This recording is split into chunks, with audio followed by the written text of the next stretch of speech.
What would you do if the company you built fired you? Most people would quit, but one man turned that failure into one of the greatest comeback stories in history. This is the story of Steve Jobs. Steve Jobs was born in 1955 in California. He was adopted by a working-class family. His parents were not wealthy, but they believed in one powerful thing: education and curiosity. They encouraged Steve to explore, question, and create, and that curiosity would shape his future. Steve wasn't like most kids. While others played games, Steve wanted to understand how things worked. He would take apart radios, gadgets, and machines, not to break them, but to learn from them. This curiosity became the foundation of his innovation. After high school, Steve joined Reed College, but college was extremely expensive.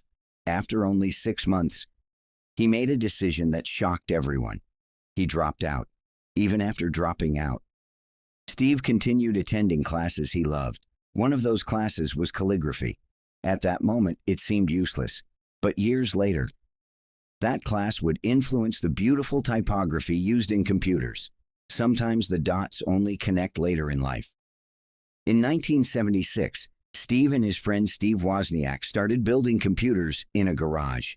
They believed computers could be simple, beautiful, and accessible to everyone. That small garage startup became Apple Inc. Apple grew incredibly fast. Their products were different, simple, elegant, innovative. By the age of 30, Steve Jobs became a millionaire. It looked like the dream had come true. But then something unexpected happened.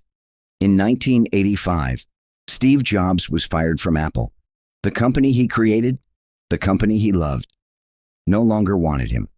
For months, Steve felt lost. He had built his dream, and suddenly it was gone. But slowly he realized something powerful. He still loved creating. He still loved innovation, and that passion could never be taken away. So Steve Jobs started again. He created a new company called Next, and he invested in a small animation studio called Pixar. Pixar later released one of the most successful animated movies ever made, Toy Story. Steve Jobs was building success again, this time even bigger. Meanwhile, Apple was struggling. In 1997, Apple bought Next. That decision brought Steve Jobs back to Apple. The comeback had begun. Under Steve Jobs' leadership, Apple introduced revolutionary products like iMac, iPod, iPhone, iPad. Steve Jobs once said, "Sometimes life hits you in the head with a brick. Don't lose faith." Failure didn't destroy him. Failure shaped him. The lesson is simple.